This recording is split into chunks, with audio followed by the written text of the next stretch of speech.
Hello दोस्तों, स्वागत है मेरे गाइड पर्पस चैनल पर। मैं हूं अर्जुन कुमार और इस वीडियो में आज बात करने वाले हैं हम कि जो भी छात्र 12th की तैयारी कर रहे हैं और जो वही सब बच्चे हैं जो अभी तैयारी नहीं कर पाए हैं और वो सोच रहे हैं कि हम अब कैसे तैयारी करें, क्या पढ़ेंगे या क्या नहीं पढ़ना है, कुछ समझ में नहीं आ रहा है। तो आज हम लेकर आए हैं केमिस्ट्री के शॉर्ट लॉन्ग क्वेश्चंस जो कि बहुत ही संभावित प्रश्न है 2024 परीक्षा के लिए।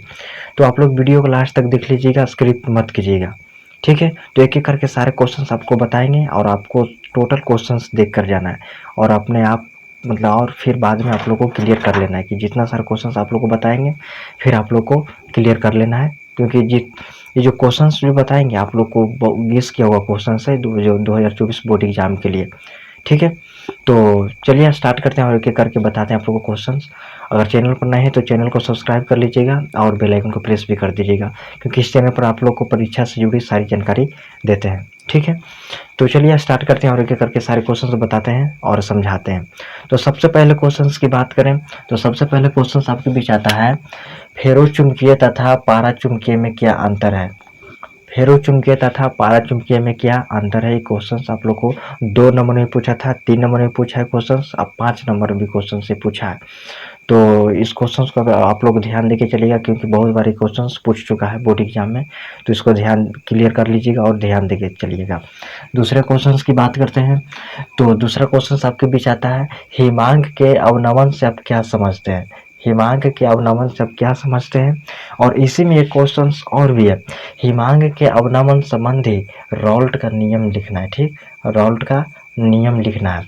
अवनमन से आप क्या समझते हैं, हिमांक के अवनमन संबंधी रॉल्ट का नियम भी लिखना है, क्योंकि 2 नंबर में क्वेश्चन बहुत बार पूछा था कौन वाला, तो अवनमन से क्या समझते हैं। अगर 5 नंबर में पूछेगा क्वेश्चन से तो वहाँ पर आप लोग एक क्वेश्चन और जुड़ेगा, वो जुड़ा क्या है, संबंधी रॉल्ट का नियम लिखना है, ठीक, रॉल्ट का नियम लिखना है, ठीक है। तो इस क्वेश्चंस को आप लोग भी ध्यान देके चलिएगा, क्योंकि ये भी बोर्ड एग्जाम में बहुत बार क्वेश्चंस पूछ चुका है। अगले क्वेश्चंस की बात करें तो अगला क्वेश्चन आपके बीच आता है, प्रसारण एवं विसरण में क्या अंतर है, ठीक, प्रसारण एवं विसरण में क्या अंतर है। और करटले एवं हर्टले विधि द्वारा प्रसारण दाब ज्ञात करने की विधि का वर्णन ज्ञात करना है, ठीक, प्रसारण और विसरण में अंतर भी स्पष्ट करना है और प्रसारण दाब ज्ञात करने की विधि का वर्णन भी करना है। ये भी क्वेश्चंस आप लोग को बोर्ड एग्जाम में बहुत बार क्वेश्चंस पूछ चुका है, तो इसको भी आप लोग ध्यान देके चलिएगा, क्योंकि देखिए ये जो क्वेश्चंस सारा बता रहे हैं ना, ये क्वेश्चंस जितना भी आज बताएंगे आप लोग को सभी को क्लियर कर लेना है, क्योंकि हो सकता है कि बोर्ड एग्जाम में ये सारा क्वेश्चंस आपको पूछे। मतलब हम गारंटी के साथ तो नहीं बता सकते हैं, लेकिन इतना तो हम आप लोग को अंदर कॉन्फिडेंस ला सकते हैं कि इतना सारा क्वेश्चंस आप लोग को क्लियर करना है, हर हाल में क्लियर करना है, ठीक है। चौथे नंबर क्वेश्चन की बात करें तो चौथा नंबर क्वेश्चन आपके बीच आता है, क्वथनांक के उन्नयन से क्या समझते हैं। रॉल्ट के नियम का उल्लेख भी करना है और विद्युत अपघटय का अनुभार ज्ञात करने में किस प्रकार उपयोगी होता है, ठीक है। क्वथनांक के उन्नयन से क्या समझते हैं, ये क्वेश्चन यहाँ पर हो गया। रॉल्ट का नियम भी उल्लेख करना है, ठीक, इसी में, और विद्युत अपघटय का अनुभार ज्ञात करने में किस प्रकार उपयोगी है, ये भी आप लोग को क्वेश्चन इसमें देखो। इसमें क्वेश्चंस आप लोग को 5 नंबर में पूछेगा, लेकिन आप लोग को बहुत ही लंबा क्वेश्चन डालेगा, क्योंकि केमिस्ट्री में पूछे करता है ऐसे क्वेश्चन, क्योंकि हर बार बोर्ड एग्जाम में देखे होंगे तो क्वेश्चन थोड़ा केमिस्ट्री का टफ रहता है, अलग टाइप का क्वेश्चन रहता है, तो समझ सकते हैं, ठीक है। तो ये सारा क्वेश्चन आप लोग को क्लियर करना है, हर हाल में क्लियर करना है, किसी भी परिस्थिति में, ठीक है। अगले क्वेश्चंस की बात करें तो परासरणी दाब की परिभाषा देना है और सिद्ध करना है कि परासरणी दाब एक अनुसंख्य गुणधर्म है, ठीक है, परासरणी दाब का परिभाषित देना है, ठीक, और सिद्ध करना है कि परासरणी दाब एक अनुसंख्यक गुणधर्म है, ठीक है। ये सारे क्वेश्चंस आप लोग को इसको क्वेश्चंस को भी क्लियर कर लीजिएगा तो आपके लिए बहुत ही बढ़िया रहेगा और बहुत ही आप लोग के लिए, देखिए जितना क्वेश्चंस आप लोग को बता रहे हैं बहुत ही इंपॉर्टेंट VVI लॉन्ग क्वेश्चंस बता रहे हैं, क्योंकि बहुत बारी क्वेश्चंस पूछा है सब बोर्ड एग्जाम में, ठीक है। अगले क्वेश्चंस की बात करें तो अगले क्वेश्चंस आपके बीच आता है कि प्रथम कोटि अभिक्रिया सब क्या समझते हैं, ठीक है, और प्रथम कोटि अभिक्रिया का व्यंजक प्राप्त करना है। प्रथम कोटि अभिक्रिया सब क्या समझते हैं और प्रथम कोटि की अभिक्रिया का व्यंजक भी प्राप्त करना है। ठीक है, ये क्वेश्चन आप लोग को 5 नंबर में पूछता है, हर बार 1 साल 2 साल गैप करके क्वेश्चन पूछता है, तो इसको भी आप लोग क्लियर कर लीजिएगा। ठीक है, अगले क्वेश्चन की बात करें दोस्तों, तो टिंडल प्रभाव क्या है। ठीक, भौतिक अधिशोषण और रासायनिक अधिशोषण में अंतर स्पष्ट करना है। ठीक, टिंडल प्रभाव क्या है और भौतिक अधिशोषण और रासायनिक अधिशोषण में अंतर स्पष्ट करना है। क्योंकि देखिए, भौतिक अधिशोषण और रासायनिक अधिशोषण ये हमेशा 5 नंबर में ही क्वेश्चन पूछता है। अब जो पूछता है क्वेश्चन, इसमें एक और क्वेश्चन मतलब ऐड कर दिया है, टिंडल प्रभाव क्या है। ठीक है, तो इस क्वेश्चंस को भी आप लोग को हर हाल में क्लियर कर लेना, क्योंकि आपके लिए बहुत ही फायदेमंद होगा। ठीक है, अगला जो क्वेश्चंस आपके बीच आ रहा है वो बहुत ही काफ़ी इंपॉर्टेंट क्वेश्चंस आ रहा है। ठीक, लोहे की 2 मुख्य यस्कों का नाम लिखना है। ठीक, तथा इसके यस्कों से निष्कर्षण की विधि को भी लिखना है। ठीक, अभिक्रिया की विधि को भी लिखना है। यहाँ से लोहा के 2 मुख्य यस्क भी लिखना है और इसके निष्कर्षण की अभिक्रिया को भी लिखना है, क्योंकि ये क्वेश्चंस काफ़ी बार बोर्ड एग्जाम में पूछ चुका है। तो इस क्वेश्चंस को भी आप लोग ध्यान देके चलिएगा और क्लियर कर लीजिएगा, क्योंकि सारा क्वेश्चंस आप लोग को बता रहे हैं, हर हाल में आप लोगों को क्लियर करना है। ठीक है, किसी भी परिस्थिति में। अगले क्वेश्चंस की बात करते हैं, तो अगला क्वेश्चन आपके बीच आता है, जिंक ब्लेड से जिंक के निष्कर्षण में मुख्य बिंदुओं का उल्लेख करना है। ठीक, जिंक ब्लेड से जिंक के निष्कर्षण में मुख्य बिंदुओं का उल्लेख करना है। ये क्वेश्चन आप लोग को पूछा था 4 साल, फिर और 4 साल कौन कौन साल में पूछा है ये तो मतलब इतना तो हमको याद नहीं है, लेकिन 4 साल ये क्वेश्चन पूछा है और उसके बाद अभी नहीं पूछा। तो हो सकता है कि 2024 बोर्ड एग्जाम में क्वेश्चन पूछे। ठीक है, तो इसको भी आप लोग को हर हाल में क्लियर कर लेना है। अगले क्वेश्चन की बात करते हैं, तो अगला क्वेश्चन आपके बीच आता है, आयोडीन के मुख्य स्रोत क्या है। समुद्री घास पात से आयोडीन के निष्कर्षण को भी लिखना है। ठीक, आयोडीन के मुख्य स्रोत क्या है, आयोडीन के समुद्री घास पात से आयोडीन के निष्कर्षण को भी लिखना है। ये क्वेश्चंस भी आप लोग को ज़्यादा तो ये क्वेश्चंस पूछा नहीं है, आप लोग को हार्डली देखा जाए तो ये क्वेश्चंस आप लोग 1 से 2 साल क्वेश्चंस पूछा था, 2010 के बाद, 2010 के पहले नहीं क्वेश्चंस पूछा। तो इसको भी हर हाल में आप लोगों को क्लियर कर लेना है, क्योंकि इसको भी हम लाए हैं क्वेश्चंस की, हो सकता है कि 2024 एग्जाम बोर्ड में ये क्वेश्चंस पूछ सकता है। ठीक है, अगला जो क्वेश्चन आ रहा है समझ लीजिए कि आप लोग को हो सकता है कि बोर्ड एग्जाम में 2024 वाला जो एग्जाम होगा उसमें ये क्वेश्चन आप लोग को दिखे जाए, जो अभी क्वेश्चन हम बताने वाला है। और हैबर विधि द्वारा अमोनिया का सिद्धांत क्या है। हैबर विधि द्वारा अमोनिया का सिद्धांत क्या है। ठीक है, और अमोनिया से नाइट्रिक अम्ल कैसे बनाया जाता है, समीकरण देना है। ठीक, अमोनिया से नाइट्रिक अम्ल कैसे बनाया जाता है, समीकरण भी देना है, और हैबर विधि द्वारा अमोनिया का सिद्धांत भी लिखना है। क्योंकि ये क्वेश्चंस आप लोग को बहुत ज़्यादा जो लॉन्ग क्वेश्चन से जो है ना, इसका आंसर बहुत ज़्यादा टफ में जाता है, इसलिए हर बार एक परीक्षा में क्वेश्चंस पूछे देता है। ठीक है, 2022 में भी पूछा था, हो सकता है कि 2024 एग्जाम में भी ये क्वेश्चंस पूछे, तो इसको हर हाल में क्लियर कर लेना है किसी भी परिस्थिति में।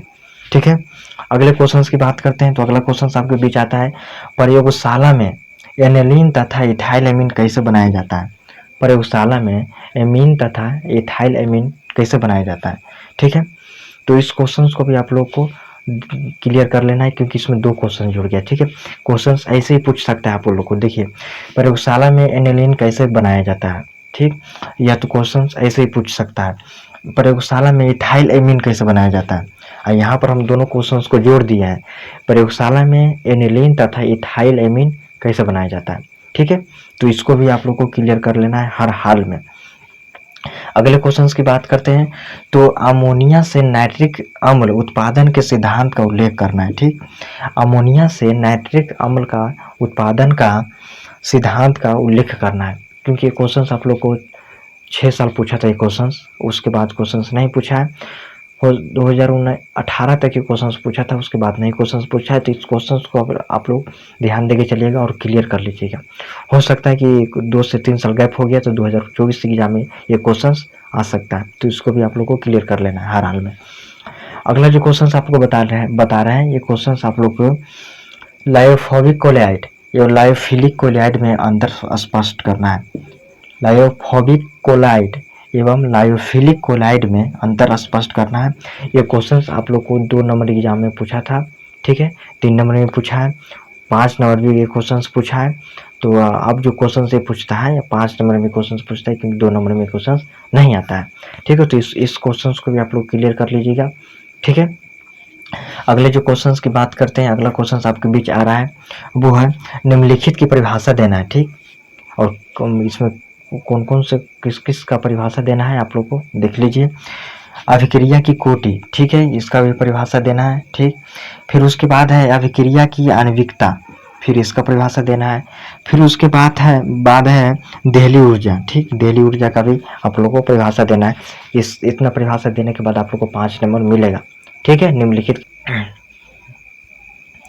अगले क्वेश्चन की बात करते हैं दोस्तों। ये अगला क्वेश्चन है जो कि very most important very question है। आप लोग को हर हाल में इसको क्लियर करना है किसी परिस्थिति में। जो क्वेश्चन अभी हम बताने जा रहे हैं, फैराडे के विद्युत अपघटन के प्रथम और दूसरा नियम को लिखना है। फैराडे के प्रथम विद्युत अपघटन के प्रथम और दूसरा नियम दोनों लिखना है नियम, क्योंकि अगर एक नियम पूछेगा 2 नंबर पूछता है। अगर एक नियम पूछा, प्रथम नियम पूछा तो 2 नंबर, या दूसरा नियम पूछा तो 2 नंबर। अगर दोनों एक साथ पूछा है कि प्रथम और दूसरा नियम दोनों लिखना है, तो आप लोग को 5 नंबर में क्वेश्चन आएगा, ठीक है। तो आप लोग दोनों नियम आप लोग को हर हाल में क्लियर कर लेना है, क्योंकि ये भी क्वेश्चन बहुत बार एग्जाम में पूछ चुका है। तो इसको भी आप लोग को हर परिस्थिति में आप लोग को याद करना होगा, क्लियर करना होगा, ठीक है। अगला जो क्वेश्चन आपके बीच आता है वो है लास्ट क्वेश्चन। देखिए, क्या होता है जब, ये जो बता रहे हैं आप लोग को, ये रिएक्शन है, क्योंकि रिएक्शन आप लोग को सारा रिएक्शन आप लोग को पढ़ के जाना है, क्योंकि हम रिएक्शन आप लोग वेस्ट नहीं कर सकते हैं, क्योंकि रिएक्शन बनाने का जो काम होता है उसको सीखने का काम होता है, उसको सीखिए। रिएक्शन पर ज़्यादा से ज़्यादा आप लोग को फोकस करना है, ठीक है, क्योंकि रिएक्शन आप लोग को ये 5 नंबर में आता है और 2 नंबर में ही आता है, ठीक है। तो रिएक्शन को आप लोग को बढ़िया से पढ़ के जाइएगा और बढ़िया से उसको क्लियर भी कर लीजिएगा। रिएक्शन आप लोग को बहुत बार मतलब पूछता है, हर बार एग्जाम में पूछता है, तो आप लोग को रिएक्शन हर हाल में क्लियर करना होगा, ठीक है। तो देखिए, जो लास्ट क्वेश्चन आपको बता रहे हैं वो रिएक्शन है। क्या होता है जब सोडियम एसीटेट को सोडा लाइम के साथ गर्म किया जाता है, ठीक। अगर ये क्वेश्चन 2 नंबर में पूछेगा तो बस आप लोग को इतना कह देगा कि सोडियम एसीटेट को सोडा लाइम के साथ गर्म किया जाता है, ठीक। क्या होता है तो, और क्या होता है जब कैल्शियम कार्बाइड को जल के साथ अभिक्रिया करते हैं। क्या होता है जब कैल्शियम कार्बाइड को जल के साथ अभिक्रिया करते हैं तो। फिर उसके बाद आता है कि क्या होता है जब मीथेन सूर्य के अप्रत्यक्ष प्रकाश में कोरोलिन से अभिक्रिया करता है, ठीक। क्या होता है जब मीथेन सूर्य के अप्रत्यक्ष प्रकाश में कोरोलिन से अभिक्रिया करता है, ठीक। तो ये आप लोग को रिएक्शन है। तो रिएक्शन आप लोग को सारा पढ़ के जाना है, सीख के जाना है, क्योंकि रिएक्शन आप लोग को ये जो बताएं आप लोग को, यही रिएक्शन एग्जाम में कोई ठीक नहीं है, पूछ भी सकता है, नहीं भी पूछ सकता है, इसलिए आप लोग को रिएक्शन हर हाल में आप लोग को क्लियर करना है। तो दोस्तों, आप लोग को इतना सारा क्वेश्चंस बताएं, ठीक है। तो इतना सारा क्वेश्चंस आप लोग को क्लियर करना है, क्योंकि अभी बोर्ड एग्जाम में मात्र 85 दिन बच गया है, ठीक। और उस 85 दिन में आप लोग को कैसे पढ़ना है और क्या पढ़ना है उस पर आप लोग को फोकस करना है, ठीक। अभी आप लोग को बस पढ़ाई पर फोकस करना है और एग्जाम को क्रैक करना है, क्योंकि एग्जाम क्रैक हो गया तब उसके बाद आप लोग आनंद ही आनंद आएगा, ठीक। क्योंकि आनंद नहीं आने वाला है, जब 12th पास करेंगे ना, तो पास करने के बाद और भी जिम्मेदारी बढ़ जाता है, ठीक है। तो ये जो पहला सीढ़ी आप चढ़ रहे हैं, ठीक, क्योंकि जो 12th एग्जाम होता है ये पहला सीढ़ी होता है, और जो 10th एग्जाम होता है वो टेस्ट होता है। जब टेस्ट देते हैं तो उसमें पास करते हैं तो आप लोग को पहला सीढ़ी चढ़ने का मौका मिलता है। तो पहला सीढ़ी आप लोग बढ़िया से चढ़िए और अच्छे नंबर से पास करिए, और मेहनत अपना जारी रखिए, क्योंकि जब तक मेहनत नहीं करेंगे जब तक आप लोग आगे नहीं बढ़ेंगे। तो दोस्तों, चलिए मिलते हैं अगले वीडियो में।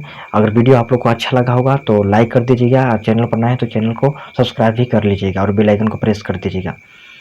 तो चलिए मिलते हैं अगले वीडियो में, तब तक के लिए गुड बाय, जय हिंद।